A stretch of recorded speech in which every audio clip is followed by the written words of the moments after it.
नमस्कार. कलागोष्टीमध्ये तुमचं स्वागत आहे. आज माझा स्केचिंग शिकायचा 6वा दिवस.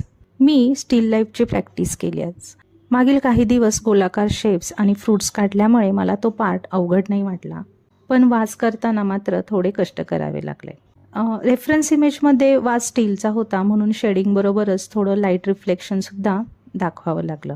हँडलची पण शॅडो आणि रिफ्लेक्शन तुम्हाला वाजवर दिसेल. हे स्केच अगदीच परफेक्ट आलं आहे असं नाही म्हणता येणार, पण माझी स्टील लाईफसाठी असलेली थोडी भीती नक्की कमी झाली. आणि ह्या स्केच बाबतीत मी सॅटिस्फाईड नसले तरी नवीन शिकून थोडी भीती गेल्यामुळे मी नक्कीच खुश आहे. मला वाटतं कुठलंही आर्ट शिकताना किंवा प्रॅक्टिस करताना त्यातून आपल्याला आनंद मिळणं महत्त्वाचं. बाकी हे स्केच कसं वाटलं हे कमेंट्समध्ये नक्की कळवा. आपण भेटू पुढच्या व्हिडिओमध्ये. हां, पण त्यासाठी माझं कलागोष्टी पेज फॉलो करायला विसरू नका. धन्यवाद.